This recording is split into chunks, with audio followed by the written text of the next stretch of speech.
Welcome Riverside. My name is Sizwe and I'm one of the interns here at Riverside, and I'm so excited to welcome you to Church Online. Thank you for joining us.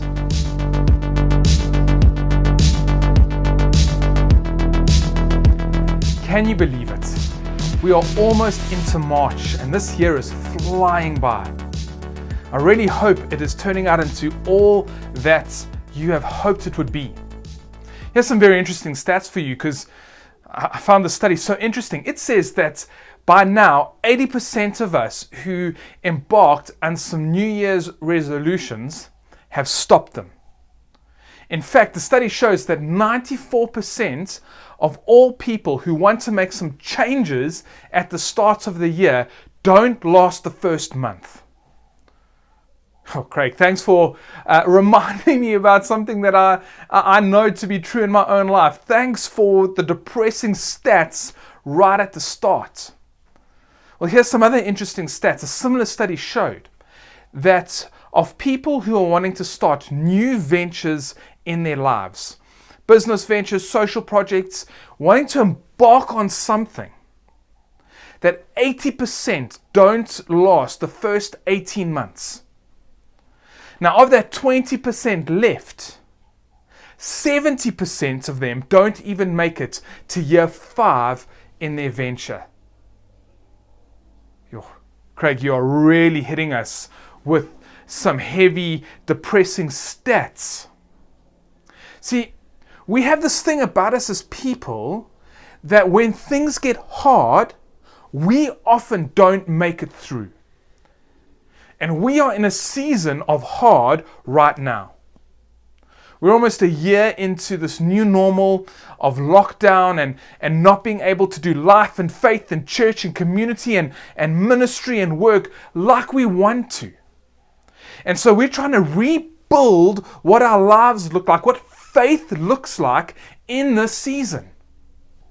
See, we are still called to participate fully in everything that God has for us and intends for us. No matter what happens in the world, the church will always be the church.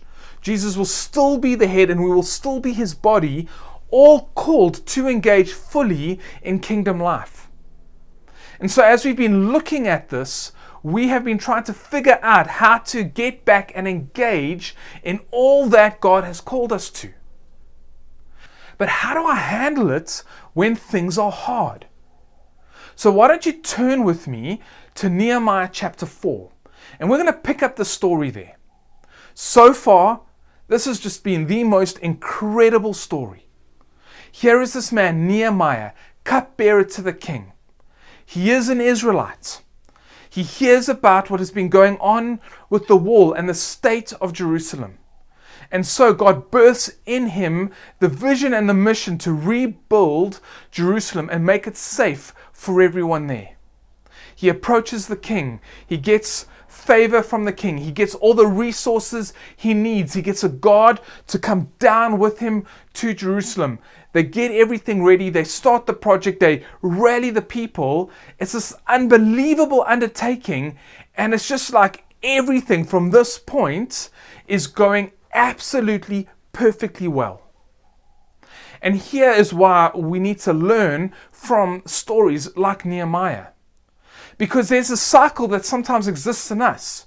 God places a vision in us. He births a desire. We see a need. We want to engage in ministry. We want to make positive changes to our families. We want to lead our kids more in a godly way. We want to up what faith looks like in our home. But then things get hard. We face some opposition of some kind. We want to live out our faith at work. We want to try and engage with our neighbors. We want to do things for the Lord. But sometimes we don't know what to do when there are challenges, obstacles, hardships, or oppositions to this. That can get quite complicated.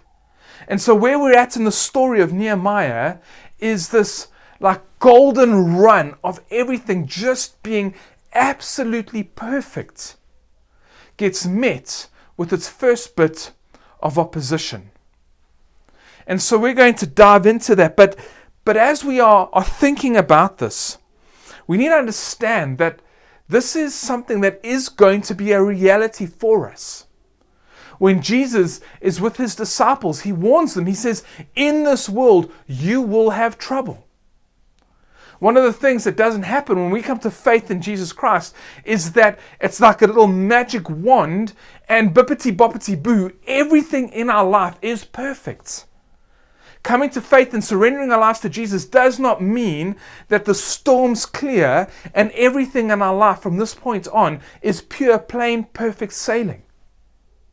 The fact is, in this world, we will have trouble. Jesus warns us and encourages us with that. We see the temptations that Jesus faced in his ministry and how the enemy comes for multiple times to tempt him and distract him from his mission.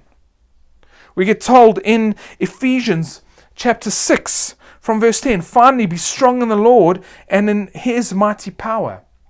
Put on the full armor of God so that you can take your stand against the enemy's schemes. For our struggle is not against flesh and blood, but against rulers and against authorities and against powers of this dark world and the spiritual forces of evil in the heavenly realms. Therefore put on the full armor of God so that when the day of evil comes, take note, not if, but when the day of evil comes, you may be able to stand your ground, and after you have done everything, to stand. In 1 Peter verse 8, we are warned, be alert and of sober mind. Your enemy, the devil, prowls around like a roaring lion looking for someone to devour. We see over and over that when it comes to the New Testament, believers are encouraged to take heart and to stand firm because opposition comes. We are going to find ourselves facing trouble and hardships. In the case of many of these, it was physical persecution where they were being killed and martyred for their faith. This is something that is still happening in many countries around the world, where this kind of opposition is a daily reality for followers of Jesus. When Jesus is praying in the garden the night before his arrest and crucifixion, he prays, Father, the time has come. Something that we are going to eventually, if it hasn't happened yet, as we are walking in faith and in step with the Lord, as we are stepping out in ministry and living out all that God has called us to as individuals and as a church, we are going to face opposition. And we're going to see now Nehemiah's opposition comes. And we're going to learn from the principles from Nehemiah, how he faces and deals with and approaches this opposition so that we can be better equipped to navigate it when it comes in our own lives. So, Nehemiah chapter 4, and the persecution goes through chapter 4 and again in chapter 6. He faces massive amounts of persecution at this point in his story and journey. We can't read through those two chapters together for the sake of time. I'm going to condense it for us, but I want to encourage you. Go and read the whole of Nehemiah, especially if you've listened to this message. Read chapters 4 and chapter 6 to get a better understanding of the opposition. But here's what is happening. Nehemiah and his delegation arrives. The materials arrive. He rallies the people, the families. They start to build the wall. Now in the area there are two gentlemen. Their names are Tobiah and Sanballat. And these two gentlemen, if you want to think about a movie and you think about the bad guys, these are the chief antagonists to this particular part of the story, Nehemiah's enemies in this. If there was a movie, they're the bad guys. They're the ones trying to derail the good guy Nehemiah. And so they get together, Tobiah, Sanballat, and a few other guys, and first they kind of think this is funny, because remember, the walls stood broken for 140 years. But then when they understand that this project's actually going to get going, they decide that they are going to come and attack and try and scare them off. And so they bring threats of violence to Nehemiah and the families trying to rebuild the wall. But now as the opposition comes, and there's going to be waves of increasing escalation of opposition to Nehemiah and the project, we see these four things that play in Nehemiah. And they're going to be quite important for us and for you. So as we go through this, here's the four things that we're going to need to be aware of in the life of Nehemiah as he faces opposition. Those four things are prayer, work, vigilance, and focus on the Lord. Those four things are going to be so evident in these chapters as he deals with these two men and the threats and opposition that they bring. So, in chapter 4 and verse 4, we see this. The opposition comes, they threaten to attack.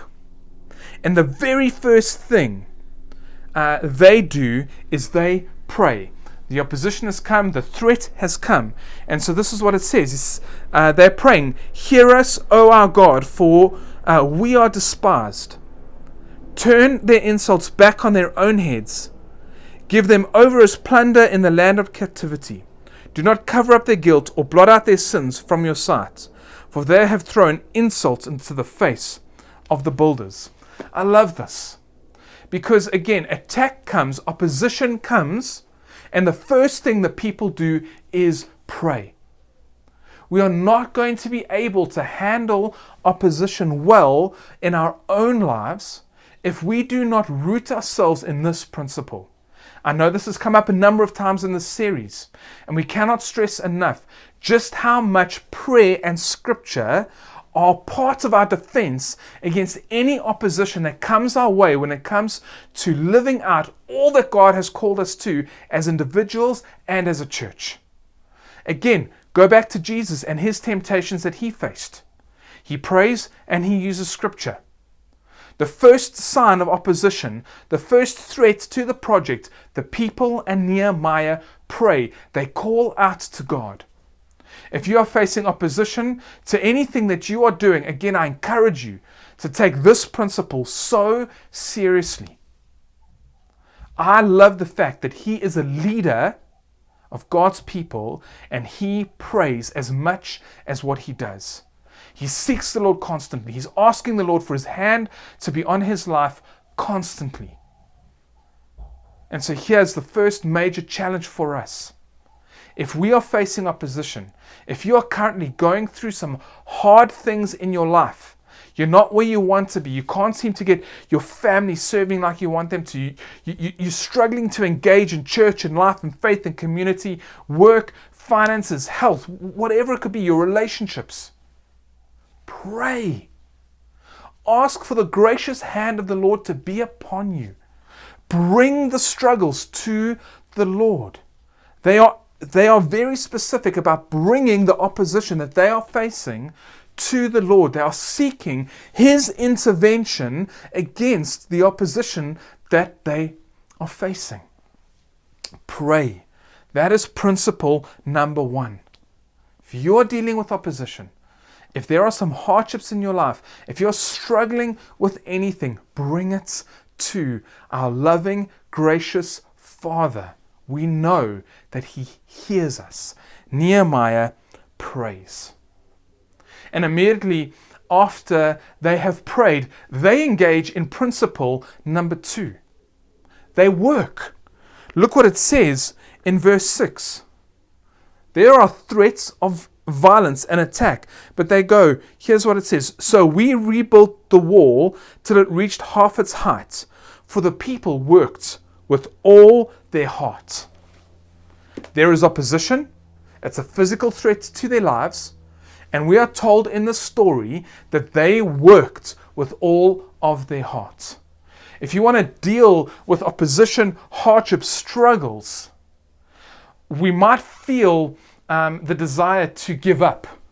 We're going to feel that this is too hard, so we stop doing it. And that might be a pattern that has existed in your life. It has certainly been a pattern in my life if I evaluate how many times I embarked on something and didn't see it through. But what they did was they put all their heart into what God had called them to. And if you're finding that things are not going like you want them to, principle number 2, after you've prayed and brought this to the Lord, is to work at it with all of your heart, to give all the glory to the Lord, to see that His will is done, that He gets glorified, that His kingdom is built.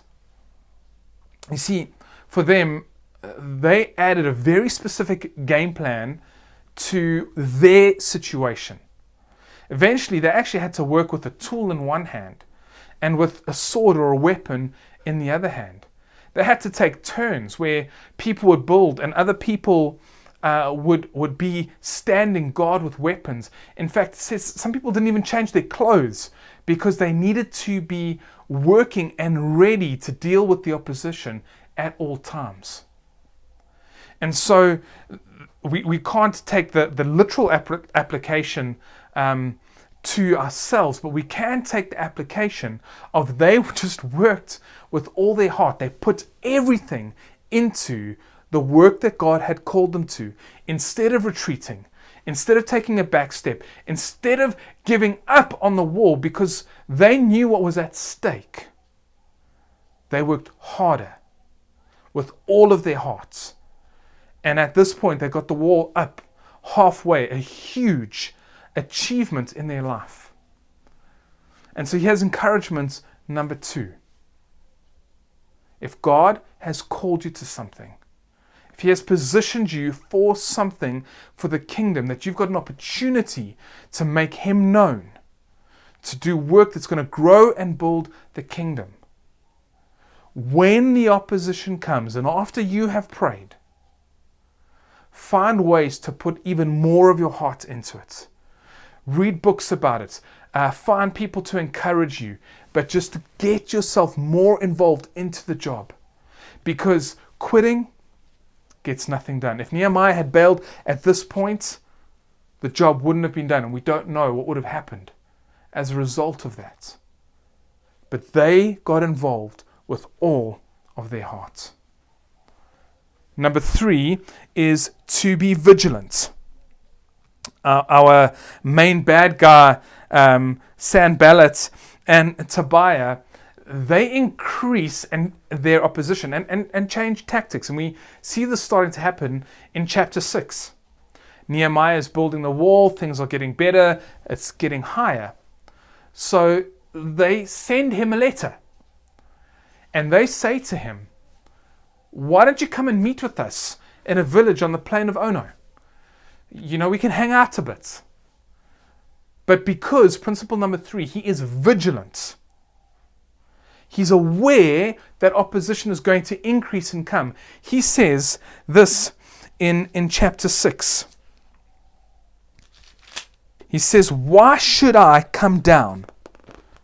For I am doing a great work. And I love this. Why should I come down? For I am doing a great work. Now this particular passage has some real encouragement for me, because several years ago, going back almost about 12 years, I was young in ministry, different church, different season of my life, and I started to face some real opposition from some leaders in that particular church. It got so bad that there were outside conflict mediators and industrial psychologists who were brought in to try and help navigate us as a church through the accusations and conflict that was brought against me. It was a very, very hard season in my life, probably one of the most painful seasons I've ever endured. A lot was said about me. It was really difficult. I can't obviously go into all the details of the story. But an older pastor came to me with this chapter 6 of Nehemiah. And he said this to me. He said, Craig, if you are doing a great work, don't come down from it. See, Sanballat was trying to distract Nehemiah, try to get him off the wall, away from insecurity. A lot could have happened, and they were probably plotting to kill him while he was there. But the principle of this, that it really encouraged me, and I saw these principles being played out in my own life of praying, working, vigilance. But Nehemiah stays the course.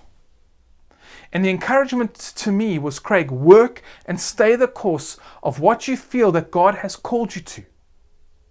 And over time, you're going to see the vindication of the Lord in your life.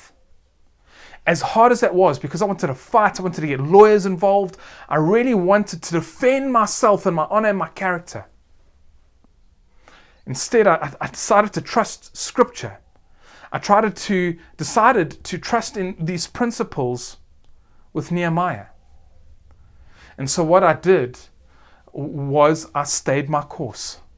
I allowed the process to carry on. I just started to keep much more quiet and rather go, God, I'm trusting you.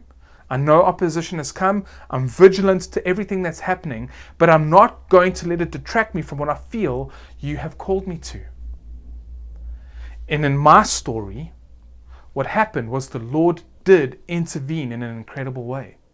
I was completely vindicated through the entire process. My ministry was built. Things became incredible through that process. And all those people that were trying to oppose me eventually left and had to leave. And their character was exposed. And the Lord defended me as I trusted Him with what He had called me to. It was a hard time of my life, a very confusing time navigating all of this opposition, but these principles are true, and I've seen them worked out in my own life. As I trusted the Lord, as I prayed, as I worked, as I was vigilant, I stayed the course.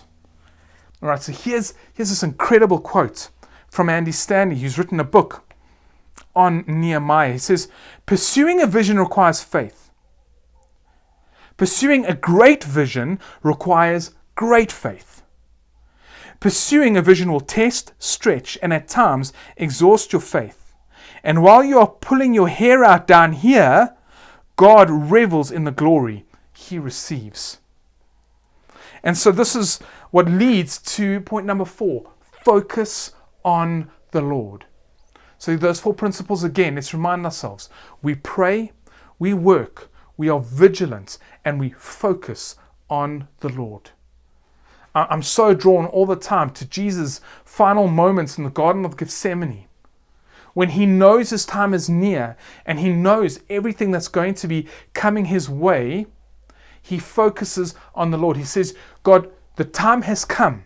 And his prayer is ultimately, God, Father, help me to do this so well that you get all the glory.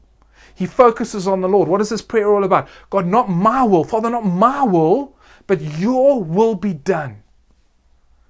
And everything throughout this whole time, Nehemiah keeps focusing on the Lord, giving glory to the Lord, praying again, God, strengthen our hands, strengthen our hearts. While Nehemiah's up on the wall, 4 letters come from Sanballat. And they're all encouraging him to do the same thing. Each time Nehemiah responds, I'm doing a great work. I can't come down. I can't come down. Eventually, he writes a letter saying, I'm going to write to the king. I'm going to say all of these things about you. And it's like the slanderous stuff that he's planning to make himself king and rally the Jews to cause all this trouble. To the point where he even gets someone into Jerusalem to try and get to Nehemiah personally. But the whole time, Nehemiah focuses on the Lord. I love this. He is so convinced of what God has called him to that he keeps his eyes focused there. There's all this noise, all this stuff. He's praying. He's working. He's vigilant. There's guards that posting people to keep an eye on what's happening. But the primary thing he does is keep focusing on who God is, who God says he is, and what God had called him to do. As a result, they complete the wall and they celebrate. And the opposition, the attacks, did not succeed because of the things that Nehemiah did. He focused on the Lord. He was vigilant. They worked with all their hearts and They prayed. One of my favorite passages of Scripture is Hebrews chapter 12.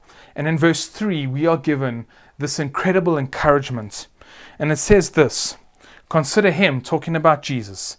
Consider Jesus, who endured such opposition from sinners, so that you will not grow weary and lose heart. Consider Jesus, who endured such opposition from sinners, that you will not grow weary and lose heart. I love this encouragement, and I want to take us there because, again, we are equipped with so many things. And as we focus on God, I want us to particularly do what this verse encourages us to do. Let us consider Jesus. It says, who endured such opposition so that we would not grow weary and lose heart. Let's consider the opposition of Jesus that he faced. Remember, Jesus, and the night before he was betrayed in the garden, he's praying to the point that he sweats blood. He's wrestling with what he knows he's going to have to physically endure.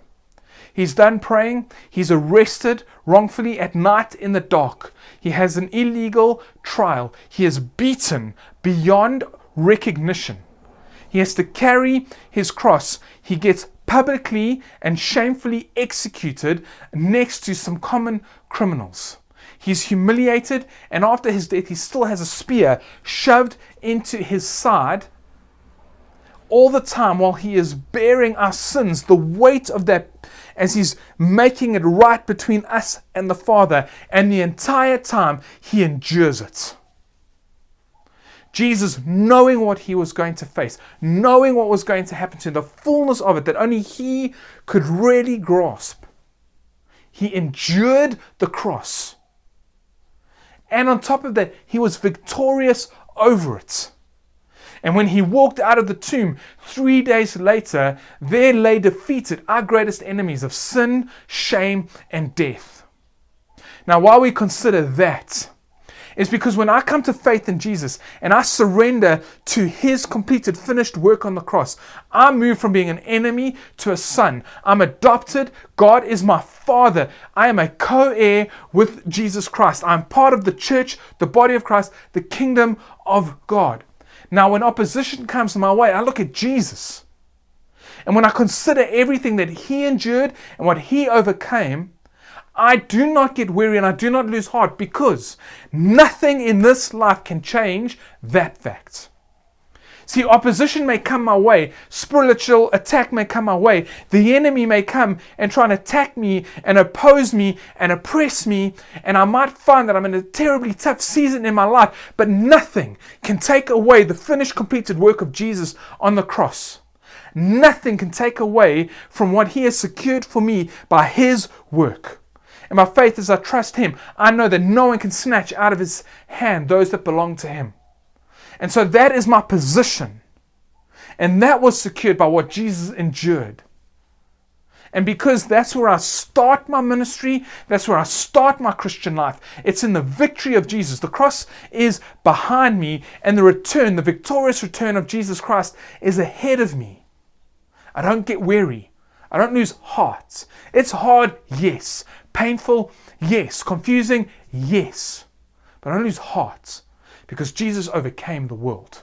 Jesus overcame sin. He overcame death. He overcame shame. So I consider him. I look to him. And I don't get weary. And I don't lose heart.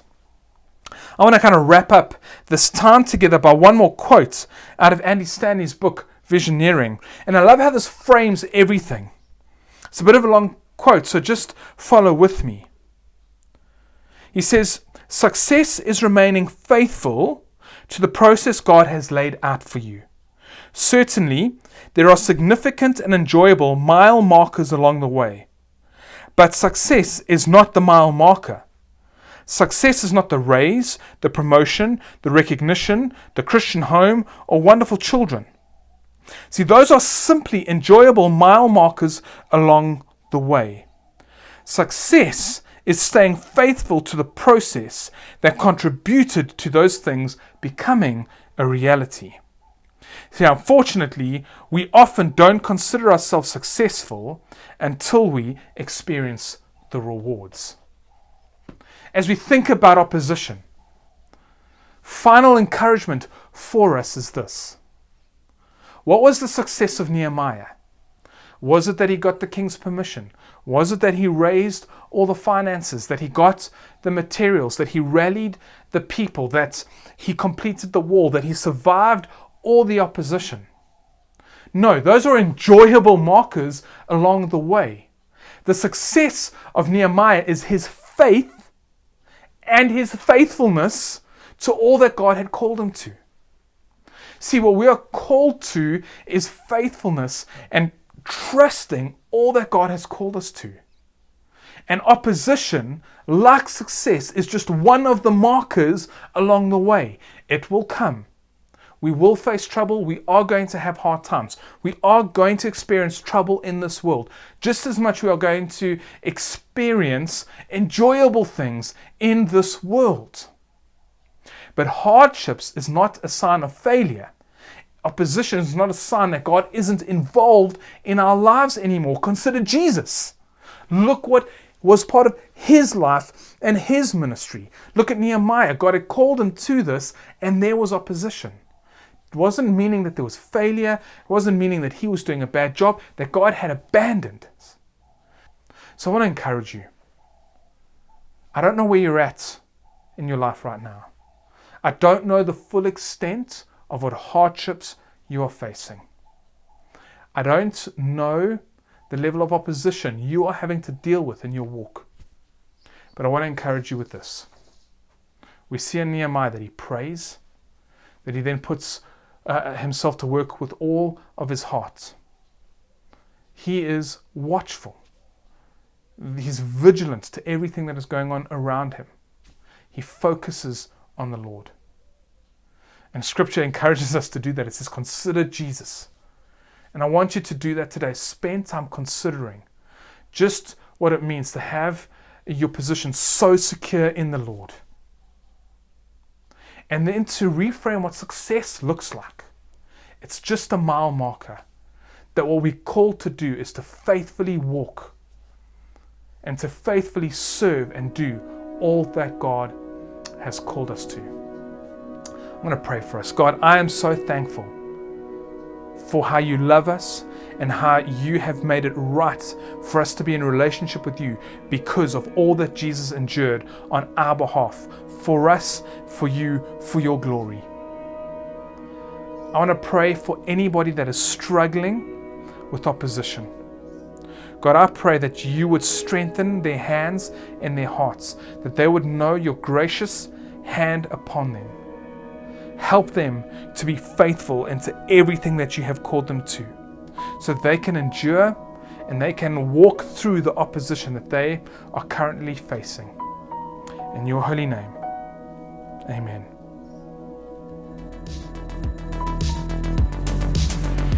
Well, thank you for joining us for Church Online. We are nearing the end of our Nehemiah series, so if you need to catch up, our videos are on YouTube. Please join us again next time.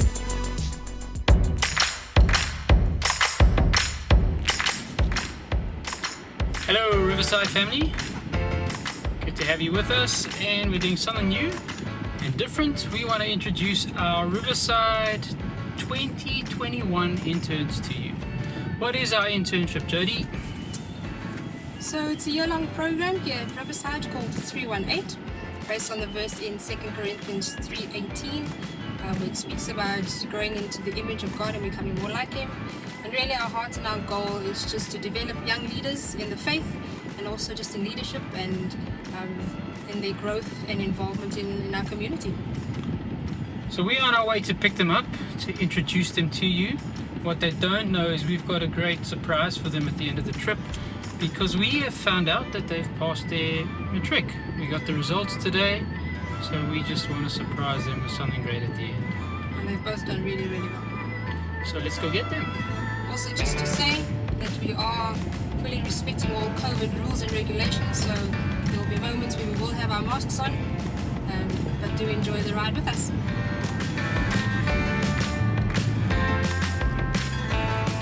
Alright, so we're arriving to collect our first intern, and her name is? Talisa Pillay.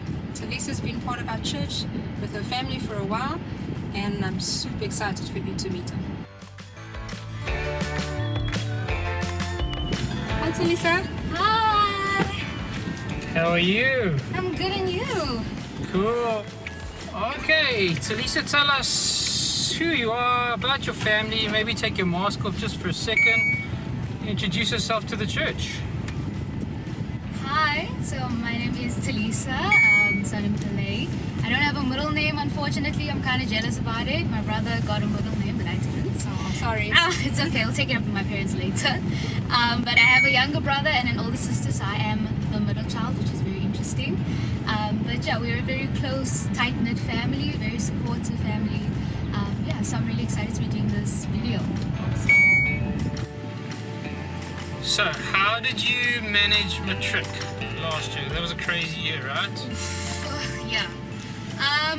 Honestly, in the beginning it was very tough. It was a lot of havoc and panic, and it was frantic and everything like that. But you know, God knows the end from the beginning, and that's always been my thing from the beginning of when I started matric. And so I was like, you know what, this is it. We just, either way, we're going to get through this year. And thankfully my school was also very supportive, and they were like, no, you're going to get through this year. So for me, it was just about trusting God and trying to do the best that I can. And yeah, it was really only in trusting God that I got through matric. And yeah, it went good. It went really good. Good, well done. So you got a crazy year ahead of you. What are you expecting from this year? And how did God call you to this?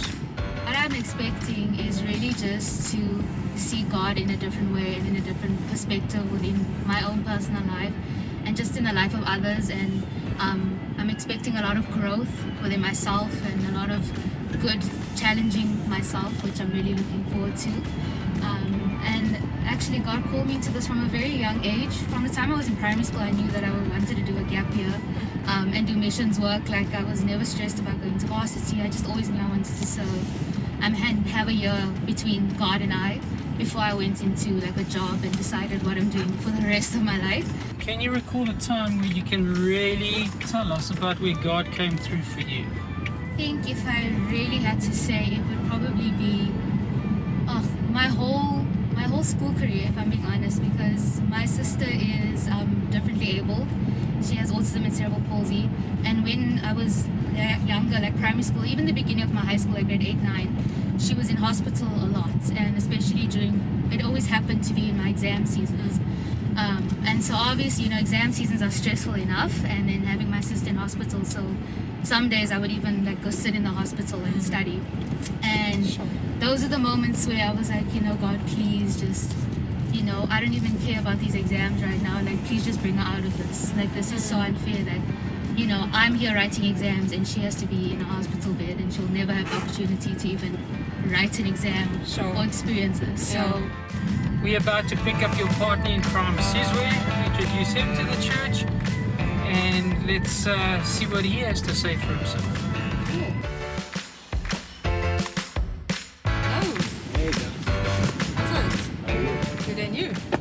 Hey Sis, how you doing, buddy? Oh, fine, thanks. Safety first. Riverside, this is Sizwe. He's a really, really cool guy. Maybe just take your mask off for a second so the church can see you. Lean in. Tell us who you are. I'm Sizwe Shawangu. I'm an intern here at Riverside for the year. Has anyone said you really look like Sia Kolisi, eh? Let's see that hair from the side there. Let's see it. Give us. Oh, look now at that you're saying it. Look at that guy. You've been involved in a number of areas at Riverside for a while. Could you tell us maybe what one thing, if you're able to pick one, are you most passionate about when it comes to ministry? What area of ministry? Oh, definitely teenagers. Teenagers. Yeah, I love teenagers. Just their energy, their curiosity. I also have this deep desire to see teenagers on fire for Jesus. We're really desperate and hungry to know more of Jesus. I think that is definitely possible for something like this. Favorite scripture verse? I've quoted it already. Romans 8. Ah. God uses all things for the good of those who love Him. And the reason for my favorite scripture is it's so comforting. Just the idea that all things, and I was really praying about God, like really, even when I'm stupid, like he uses my stupidity, and yeah, he's just all things. So again, learning to not be so critical of my mistakes because he's clearly. Yeah. Sure. Cool. Can you tell us a time where God really came through for you in a particular situation? Yeah, end of grade 7 going into grade 8. There was a time when like we couldn't really like make school fees at the school I was going to. My mom was like, oh, we're gonna have to take you out, and I was really sad because I was loving the school, looking forward to finally going to Velocity because you could only join it at like high school. And I was like, oh, I was very sad. And randomly, this friend, well, he's much older, he's a dad, but I call him a friend. Dads are cool though. Dad's amazing. Dads can be friends too. Yeah. So he came out of nowhere and said, oh, I'll cover your first few months of school fees. Needed like a tablet, like an iPad, everything. And yeah, he covered us. So God really provided in that sense. Maybe to both of you, what are your weeks gonna look like? Jody's over here helped set up a schedule. Tell us a bit about what your week is gonna be. Sure. Where do I begin? Well, we first have SATS, which is the South African Theological Seminary School. That's what it stands for. Yes. I was hoping I was getting that right. So yeah, that's basically, we have a lot of studies through that. We already have 3 courses. So some theological studies. Yeah, theological studies. So we already have 3 courses that we're doing for this term, which are really quite hectic, but enjoyable as well. So that's part of it. That runs throughout the whole year.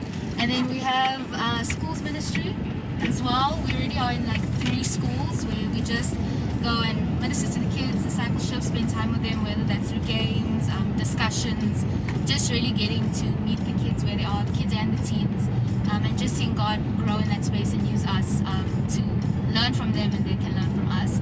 So that's one part of it. Am I missing anything? Meetings. How could I forget the most important? Tuesday is a lot of meetings. Staff meeting. Because we like to be prepared. Yes, Yeah, yes. It's awesome to see the team and just the behind the scenes of it is amazing. I just feel every time you call me uncle, I feel really old. Listen,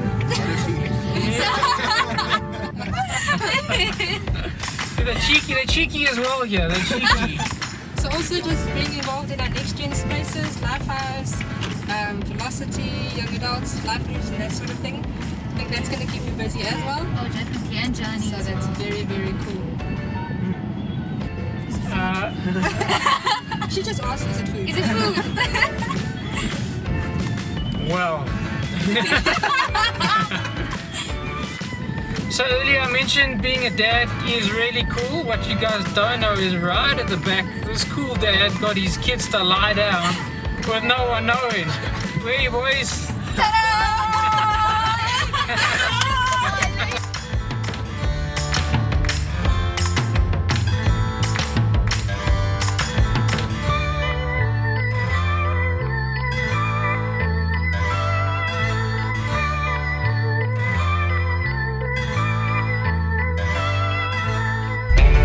So awesome to hear from you guys, and just wanted to say to you that we are so excited about what God is going to do in your life this year and through you this year. And so thank you for choosing to trust us and to be part of our family here at Riverside. You've already blessed me and my family, and I know for the rest of the staff as well. It's been absolutely awesome getting to know you and having you part of the team. So thank you for joining us, and we look forward to what 2021 holds for both of you.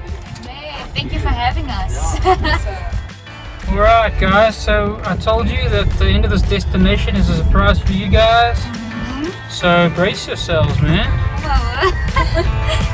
It's been a long journey, I know. Alright. guys, we are super proud of you, and your mama sent you a little something to say well done. So let's jump out the car. So well done on passing matric. Well done, guys.